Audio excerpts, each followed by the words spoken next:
For a large section of the Resident Evil fanbase, 1998's Resident Evil 2 is the best the franchise has ever been. As a remake of a game with such a strong legacy, expectations from this new rendition of Resident Evil 2 have been monumentally high.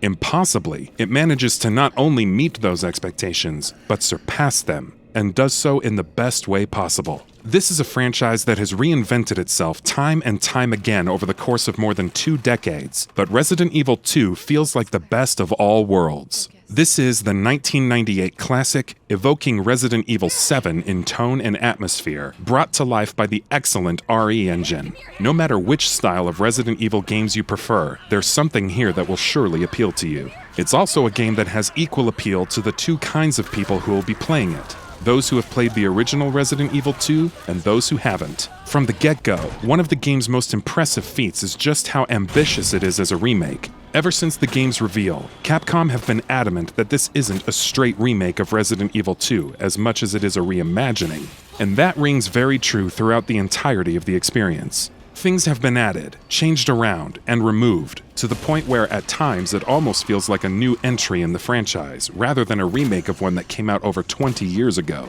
While doing so, however, it also makes sure to not deviate too much, so that it still feels very much like Resident Evil 2, but for a modern age.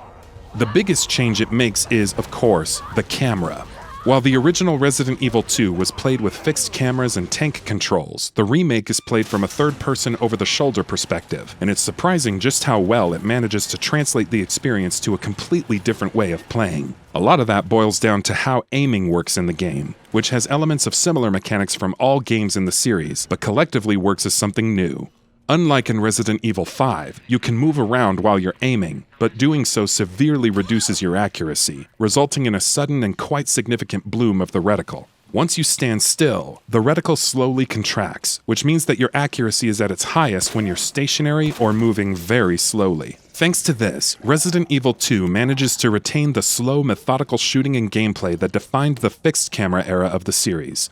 Reconciling the urge to keep your distance from zombies with the need to stay still in order to maximize damage injects an incredible amount of tension into every single encounter. The enemies you come across are also all too happy to keep moving around, rather than acting as target practice. And don't go down too easily either, with even the weakest zombies usually requiring 2 to 3 headshots to go down. Coming up against more than a single zombie at a time is always an ordeal, and even the simplest, most routine of encounters can feel like a challenge.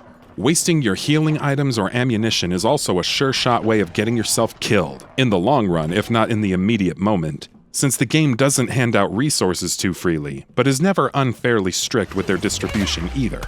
There are also times when enemies can attack you unexpectedly. A shambling zombie on a ledge above you might tip over and fall to the ground right in front of you, or might manage to break out of a cage or into a room where you thought you were out of their reach. Up close, when you stab zombies with your knife, the knife remains buried in their flesh, and you have to retrieve it from their corpse manually, leaving you defenseless in close quarter situations until you do so. While the knives themselves are also breakable and don't last too long. Once they have been downed, there's also no guarantee that zombies will stay that way, and every once in a while one of them might shamble back to their feet again. They can also break into rooms through windows, which not only means that you have to barricade them with wooden planks you might find lying around, but also that returning to rooms you thought you had cleared earlier is never a prospect completely free of danger. In Resident Evil 2, you almost never feel safe.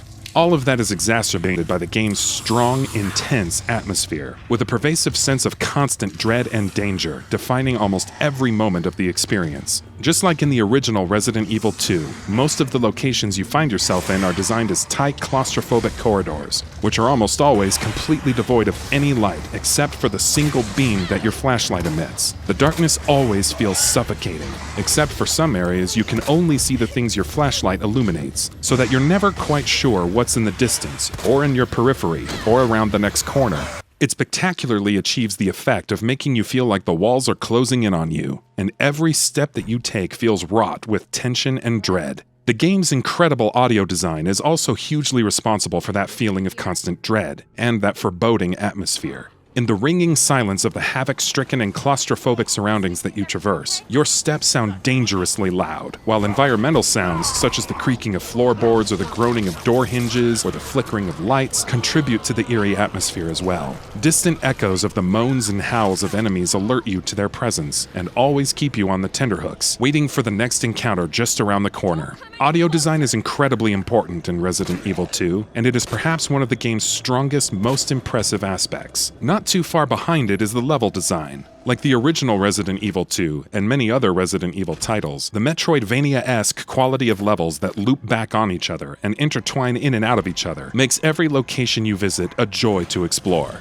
Perhaps joy isn't quite the right word, given the grim atmosphere that persists throughout the game, but you're encouraged to explore every nook and cranny, and doing so always feels rewarding. Finding a tool or an item that you needed to access previously blocked areas, or chancing across weapons, ammunition, or resources is always a rewarding payoff to exploring your surroundings. Resident Evil 2 also makes sure that none of it ever feels too familiar to those who've played the original game.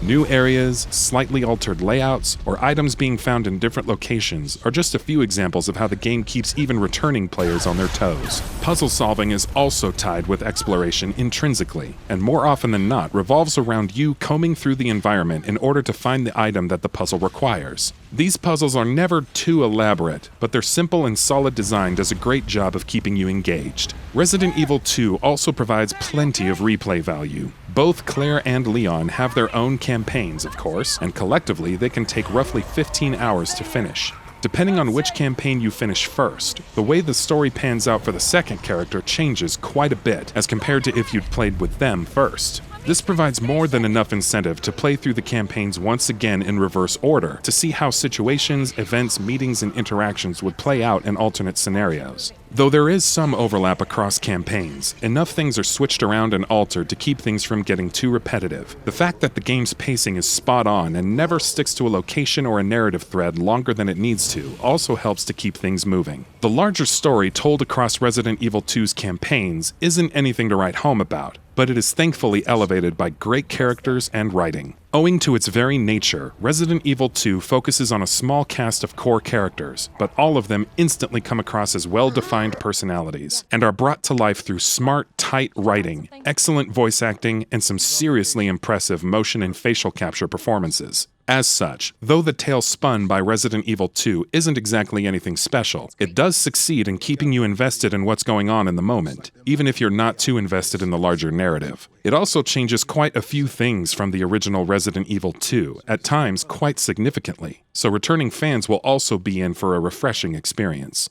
One of Resident Evil 2's most impressive qualities, however, is just how much of a technical achievement it is. In simple terms, this is one of the best-looking games ever made. Powered by the excellent RE engine, the game showcases a level of polish and immaculate detail in every nook and cranny that is currently matched by very few other games out there. From the lighting to the facial models and animations, to how the zombies themselves animate and react differently to situations, to how much detail Capcom have crammed into everything you see. Resident Evil 2 impresses with its visuals constantly and consistently. In many ways, Resident Evil 2 feels like a culmination of the franchise, like a coalition of everything it has done well, even as it has kept changing its identity over the years. It feels like a worthy modernization and reimagining of one of the best survival horror games of all time, one that is surely bound to please veteran fans, but also feels like a game that can serve as the perfect jumping-on point for the uninitiated. It takes the strengths of the series' 3 distinct eras up until now, and manages to make them all work together in perfect conjunction.